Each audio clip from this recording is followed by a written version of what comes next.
So I'm here with John Durrant. We're here to talk about the 26th of October fightzumi League show, where we're gonna talk about a little bit of the Jonathan and Kieton fight. What do you think about this fight, John? I think it's a very good fight. I think credit to both guys for taking the fight. Yes. That's the first thing, because I think the way I see the fight, obviously Keaton's at our gym and Jonathan's at your gym. Whoever wins the fight is going to have to produce something pretty special, I feel. They're going to have to go fairly deep into whatever whatever style they got to be in. But it's going to take a very special performance from both lads to come out a winner on this fight. So credit to both of them for taking the fight, I would say. Yeah, so long story short, me and John go way back. Since I was 18, fighting on his shows as well. And I never thought that we'll be against each other as of his student versus my student. I know a little bit about John. I know sometimes he will like spar with us doing the sparring classes. So the first time I was like, why is a coach sparring with the students? So I actually carried that tradition to this day, that I spar with all my students. And something that I noticed is that now I understand why he sparred with his students, because then he knows whoever he's going to take to war, he will know how, you know what, your weakness is this, your strengths are these. So something that with Jonathan's fight is he very powerful kid, short kid, very powerful. And I don't even think people know one side of him, that he can box. Yeah, that's the only part that people haven't seen. A fighter like Jonathan, who's high volume, puts it together, lets his hands go. People forget that the IQ to do that is very high. Yeah. Jonathan's got a very high IQ, and I've seen him fight a number of times from, again, quite a young age, right? Yeah. And his IQ is very good. And just because someone's in your face, it doesn't mean they can't box. It means they box a different way. You know, and people forget that. People always think a boxing IQ is about, going on a back foot and outboxing someone. That's one side of a boxing IQ. Yeah. A high volume and a high work rate takes a different kind of boxing IQ. Exactly. And I think, to be honest, I think in this fight, both are going to have to show an IQ past what they've shown before. Yes, definitely. It's not going to be a one-dimensional victory by someone being on the back foot outboxing, and there's not going to be a one-sided victory by one of them being on the front foot, coming forward. They're both going to have to display a different kind of look as well, I think. Yeah. There's something that I always liked about you, and something that I learned while I was in John Durrant's gym, that John likes to work inside, and I was always thinking like, why is he always in the inside work? And I remember one time I was like, why are you so close? And you said to me, I'm just practicing some inside work. And I was like, okay, cool. And then when I saw some of his fights, I was like, wow, he can actually box. He's like, keep the distance. When I came to this game, I came to like really observe everyone that was around me. So I really observed everyone, from my first coach, Wendell Lewis, and coming over here when I left Wendell, is like I came here with like an observation on like, how was this coach, And something I picked up is that you pick up the boxes. Even though you like to get in dirty, even though I've seen your fights, like you can box, you can, head movement, footwork, something that you like is boxes. But the fights that I've seen you in, they're like fucking, like you go in there for a war. Yeah, the funny thing is, I started off in my career very, very slick. Yeah. And quite talented. I was talented. So I was very slick, and I was on the back foot a lot, and I used to outpoint people. That's what I used to do. I used to outpoint people, and I used to look quite good doing it. Yeah. And then I got old, right? And at that point is the point I was like, okay, I've done 10 years of high level kind of fighting. Let me use that stamina to now fight people on the inside. And it took me about a year to learn how to do it. And that's why I like it. But actually also, when you do that, you kind of learn that fighting on the inside is an art in itself. And what I used to like in fights, and I did it with my fighters, almost to see what they had. When I'm on the inside, it's not just me punching you. It's me listening to you. I can hear your breathing. I can hear how you react to a shot. I can hear all those things. And that's why fighting on the inside is so valuable. And that's what I mean. If you want to get to a high level in this game, whether it be kickboxing, Thai boxing, boxing, whatever it is, you've got to be able to fight everywhere. Yeah. Otherwise, when someone puts you in that position where you have to, and you're like, why did I do everything easy? Do you know what I mean? And that's it. That's why I like, so second half of my career, that's why I did it. And then I thrived on it. I loved it. Yeah.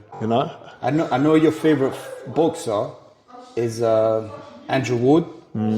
Yeah. And that's absolutely. what made me think. That's what made me think. I'm observing this guy. I'm like, every time I used to come to your classes, like the sparring classes, I'll be observing. Even when you shadow box, like I'm telling you, I became such, how do you call it? Obsessive on learning, even the smallest, even the way you talk, even the way you speak. It's like at 18 years old, you need kind of like a figure to follow, Yeah. And then seeing that, I'm thinking, wow, imagine one day, and this day is now basically. Imagine one day, I could be a coach. You know what? I can learn a lot. I'm watching him shadow box, watching him do pads. I'm like, what could I do different? What could I, And I'm like, imagine, I become a promoter. Something that's right? Something that's happening now. Yeah, I know. Imagine becoming a promoter, working with, my long coach. And it literally happened. But I didn't think we will have two really good boxers facing off each other. So, learning from him from the past, I kind of know a little bit what he might what he might bring to the table with Kieton. And something about Jonathan is the way I like to coach. I don't like to coach just boxing, so it's like I try combine everything with full on. All right, what did John say? What did John do? Okay, that's what he likes. Okay, cool. I see Newman in his camp, so he likes the fast jabs, things like that. So it's, for me now as a coach, all those things that I had learned from being with John, it kind of thinks, okay, now time to get those little things out and might use it for my advantage. So this is what makes this fight very interesting. Yeah, but I think look, the evolution of a fighter and the evolution of a coach is different. And you've become a good coach because what you've understood is we don't all have the answers, but a coach is an ideas man. Like it's your job and my job as a coach now to go into a gym and go to someone, listen, maybe you could do this, maybe you could do that. Try this, try this. A coach is an ideas man. A coach doesn't have to be absolute. This is what you do. Maybe do this. Maybe do that. And that's the thing. And you get to that stage by being around as long as you have, by being around as long as I have. Do you have those ideas? And you're absolutely right. You've got an idea what I might do. I've got an idea what you might do. And then we have to give our fighters ideas. And that's it. Yeah, give them the plan to win. Yeah. To be honest, I don't personally. I don't think. It might go. I don't think it's gonna go the full 6 rounds. It's crazy because it could be Jonathan that can get caught by a calculated shot from Kieton. Yeah. Or it could be Kieton getting caught with the aggression of Jonathan. Yeah. I knew you look 12-ounce gloves. Yeah, exactly. 12-ounce gloves is 12-ounce gloves, man. Jonathan was something special. I didn't want to give him no easy fights. Every fight that he's been is tough. And the toughest fight that he's ever been in is with the Colombian guy, the Spanish guy, David Mejia. Yeah, that guy's a tough guy. And that guy's a world-class fighter. World-class fighter. Yeah. You know how I ended up getting him to fight on my show? It was, I was in Migos boxing gym. I was gonna do some rounds with Sammy from Migos. So me and Sammy were like, you know what? You start sparring, and then you just see a big group of guys start coming. I was like, I just wanted to get a good 7 or 8 round and get out of here, you know. And then I see a group of guys. I was like, okay, no worries, cool. And then out of nowhere, this Colombian Spanish guy comes out of nowhere, shadow boxing. But I'm thinking, you know, he looks like a Muay Thai guy. He looks like you know, his guard is not a boxing stance. It's like the way he stands, the way he head movement. I was like, okay. And I was like, it'll be funny if he comes to spar with us. And then that's what literally they said, like, oh, Paul, come spar him. Yeah. And I already knew they wanted to see, they wanted to test me on how good I am with someone that I don't know. Yeah. So we got in there, we did, I think, 3 rounds. It was literally like the Jonathan fight. It was like non-stop punching. No. Slipping, countering. It was just non-stop. And I didn't know he was a world-class fighter then. So I was like, you know what, this guy could be good for Jonathan. Yeah. This would be a good test for Jonathan. Yeah. So we lined it up, everything got sorted out, everything signed off, they're gonna fight. And they're like, Paul, have you Googled this guy? And then I'm like, wow, he's got like nearly 100 K1 fights. No, he's legit. The guy's legit. And then I'm watching his fights, and I'm watching him. He's literally a pressure fighter. As soon as the bell goes, pressure fighter. Yeah. And I said, you know what, Jonathan, you're gonna hate me, bro. But our stamina needs to be up there.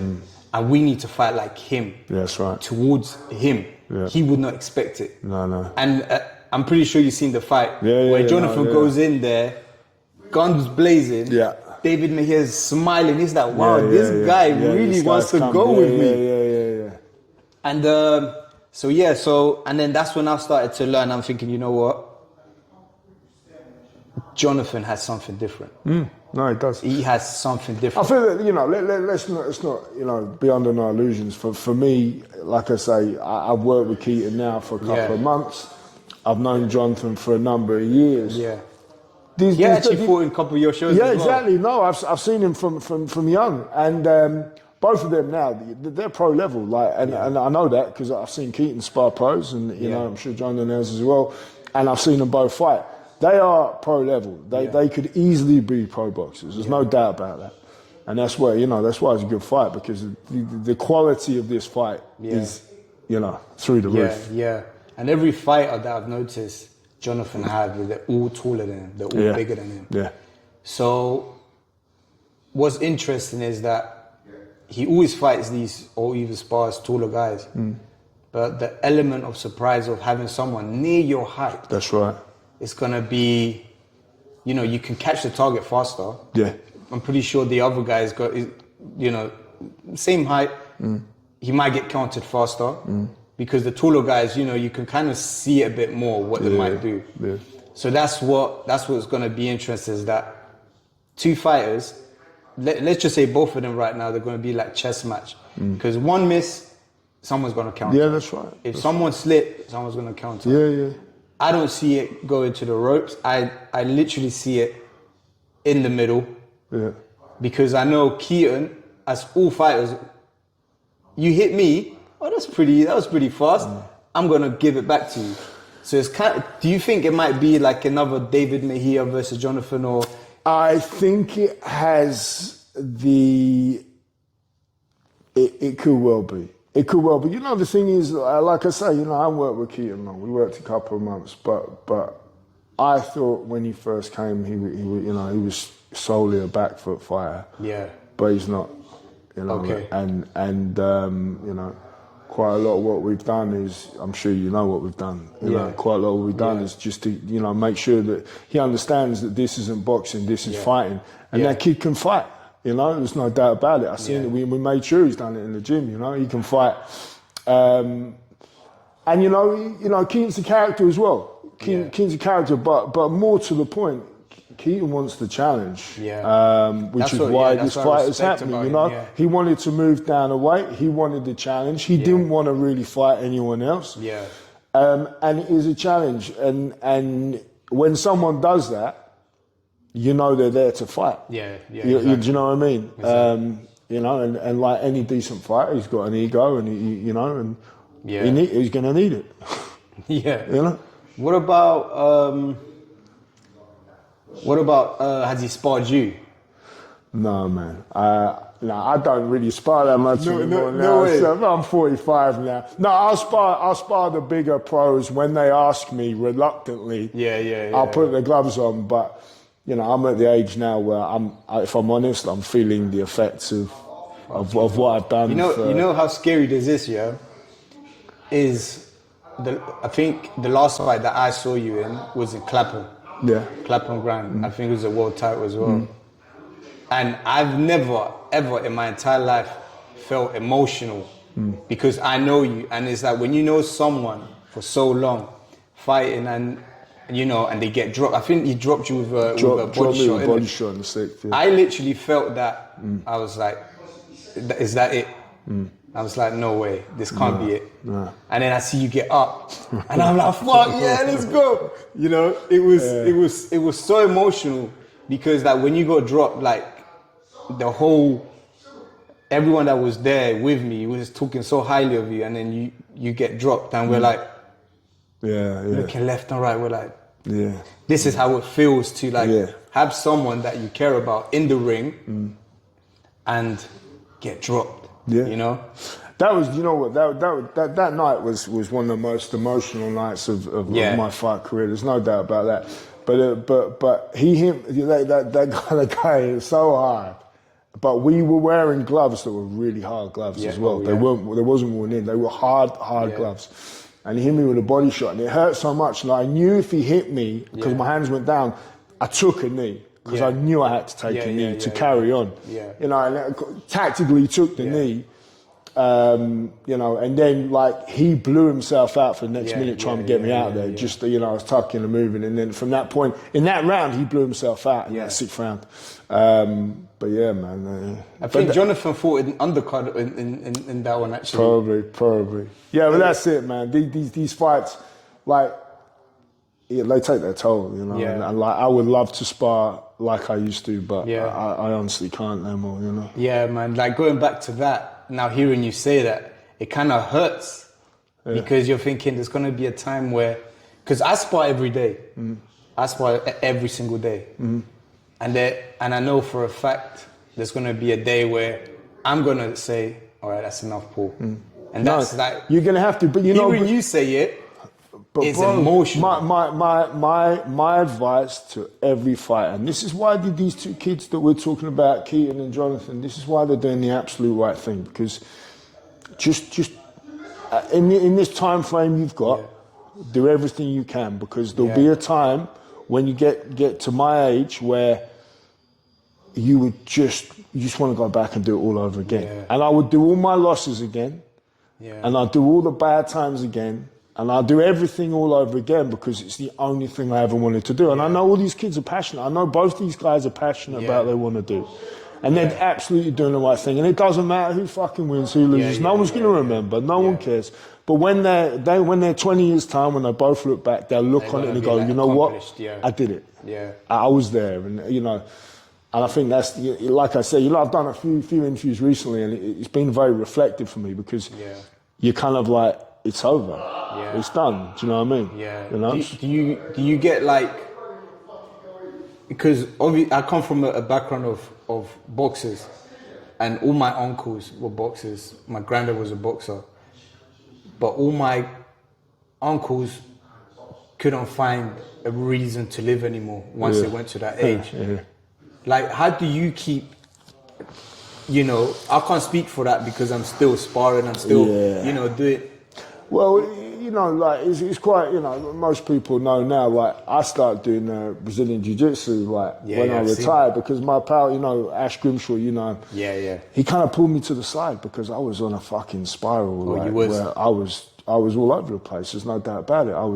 I just didn't know what to do. Yeah. And he's like, bro, you need to come and roll. You need to come and do this. And I did it. And now I'm obsessed by that. And that's my outlet. And now I can compete in that. I'm old, but I can still compete. So for me, that did something for me. Yeah. Do you know what I mean?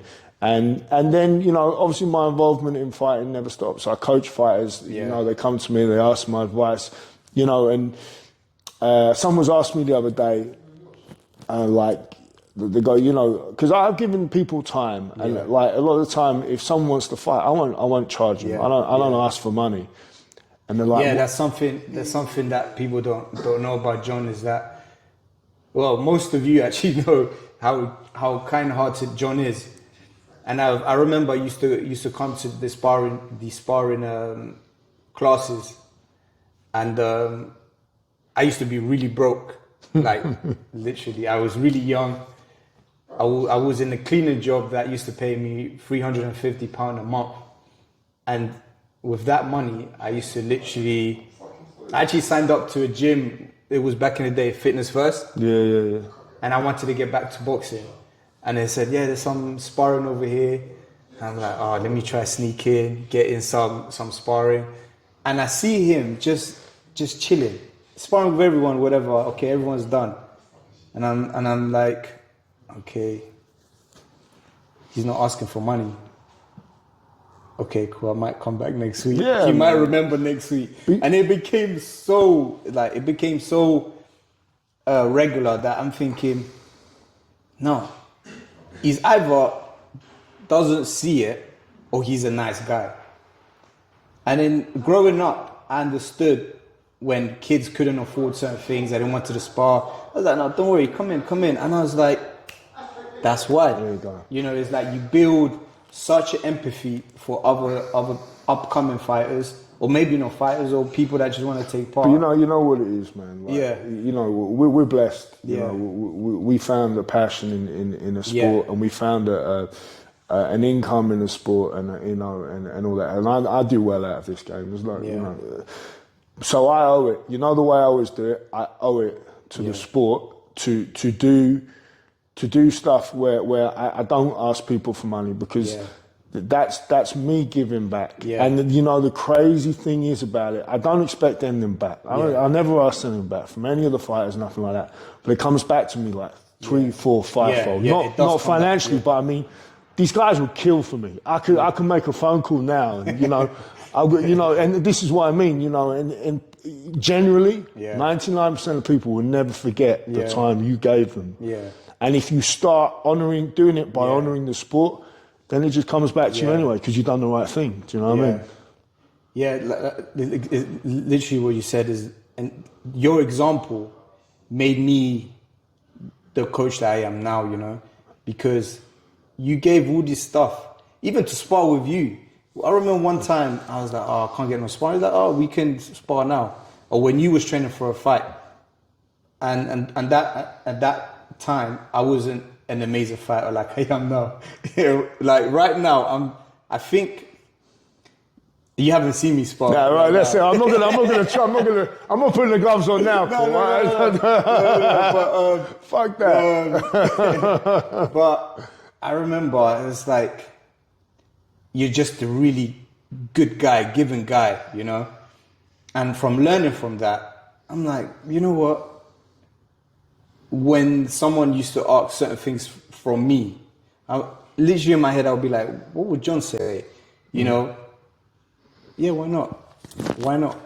And then what you said about it comes back, it literally does come back. It is like, bless you back 10 times. It really does. Just, you know, learning from this guy and Wendell as well, it's just... But you know, the example I always use is like, you know, obviously I trained Newman, you know, and we all go back a long time, you, me and Newman, like 15 years, like, and then I end up training Amy, who's now his wife, and both as amateurs, and now I'm godfather to their son. And that's what I mean. That's how this rewards you, man. You know, and I hope this generation see that, and they honour the sport by doing the right thing and helping people, and even as promoters and whatever, you know, we uphold ourselves to do the right thing all the time, and that's how we honour the sport. Yeah, exactly. All right, like we was gonna try to do a prediction, but in my head I thought about I can't give away too much. I think it was a good catch up on the Jonathan and Kieton. As you can see, we're not giving nothing away. In my mind, I'm like, I could say this, but he's gonna hear it, and he could say it, he's gonna hear it. I saw Kieton for the little promo for Jonathan. Like every coach, like every promoter, how's training going? You know, like the normal chat. That, oh, how's training? How's everything? How's, you know? I did it so naturally. I didn't even think that. It's like it just went off my head. Yeah. And he's like, I'm not telling you. Yeah, of course. I already know. I didn't say that. And I look at him. I'm like, oh shit. Oh yeah, my bad. Yeah. Listen. It's quite funny. He goes to me today. He goes like, we need to do. You know, me and Jonathan. We need to do this face off. I'm like, yeah. I'm like, yeah.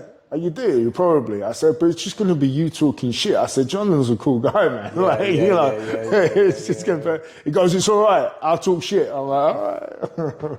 Yeah, what I like about Jonathan is, again, I met him in a park where I was doing free sessions for all these kids. And these are the times when my missus used to hate it when I used to do that. She used to be like, why are you giving your time for free? Why? I'm like, you know what? Even Miko. I knew him since he was like a young age, and I used to train these kids in the park for free. Every 12 to 3. Sometimes it'll be so dark because they'll be asking so much advice. So much advice about this, about, you know, and it made me grow as well because I'm learning from these kids. That's right. You know, I'm not saying I'm like fucking genius, but learning from these kids, like the way they spoke, the dedication to school, dedication to coming to the free class. Sometimes they'll bring me a drink. And then I was like, oh, that's okay, cool. And I'd done it for a couple of years. And then that's when Jonathan started coming in. That's right. You know, and now look. Fighting for a WBE world title. Miko is like a top kid. That's it. He works in a very good job, very good accountant, very good at everything he does. Why? Because he stayed disciplined with boxing. That's it. He appreciated how much I was given every Saturday. You know, Saturday is like the day time, where you have to be with the missus, the daughter, family. Let's do this, let's do that. And I always used to say to my wife, I'm like, these kids are smart. I think one day, just one day, at least one of them will come back to me like, you know what, you gave so much of your time. That's right. And let's do something together. Exactly. And I said, you know what, this could happen. Years came and here we are. We're literally sold out all the fightzumi shows. And I can never forget one time, the first fightzumi league where we did it here. I was like, hey John, everything good? He's like, mate, it is nuts. That's fucking crazy. He's like, I've never seen this before. It's crazy. For me to hear it from a guy that's been in the game for so long, he's probably seen so many knockouts, so many bar fights, so many people getting kicked out, all the fight venues, you know. But when he saw, mate, I've never seen something like this. And that's how I knew we're doing something big. That's right. Even though we just started, but we're doing something really big. And John found one of his good fighters now, Kieton, and I found Jonathan. Now they're gonna fight on the 26th of October. I hope everyone that's watching this supports the fighters, because if you support the fighters, you're literally making their dream come true. Absolutely. Believe it or not. 1 ticket, 2 tickets, 3 tickets, or even just one, or even just giving them a post or a shout out, it means a lot, you know? Absolutely. So yeah, John, it's always a pleasure, man. Hey man, proud of you, bro. Proud of you. Listen, thank you for everything. No. I'm telling you guys, if you're young or you're starting boxing, Muay Thai, K1, whatever, find yourself someone like John. Find yourself someone like John and stick to what the coach says. Be coachable. Be coachable. Be coachable. And again, forget the video that we was going to do the prediction. I think we're just going to keep our mouths closed for that. We're just going to enjoy it. Well, we're not going to enjoy it. It's going to be very stressful. It's going to be stressful. It'll be something that I've noticed as well, that coaches get more stressed. Like in the fight, you already know that you're going to go in there. He hits me, I'm going to keep going. But when you're out there, Do you know what? Usually I'm all right. I tell you the worst one I had was my other fighter who's on the show is Hamza, and I have never been so angry with a fighter. And if you watch it, Miko's got it. Yeah. Actually, someone's got it. I'll send it to you. And he went out first round and just boxed like a fucking idiot. And I've never been so angry with a fighter. And usually I'm a very, very calm coach. I'll go 3 deep breaths, blah, blah, blah, let's talk. Man, I hairdryed that kid so bad. It's on camera. I will send it to you. And that's the most anger I've ever got. Only because he's such a good fighter. Yeah. He just, he probably just let it. Yeah, and then he went and knocked the guy out in the second round. And it's what he needed, I think. Yeah. But again, it's coaching, innit? Know what someone needs at the right time. Yeah, definitely. But anyways, thank you again. Thank you, brother. And see you in the 26th. And may the best man win.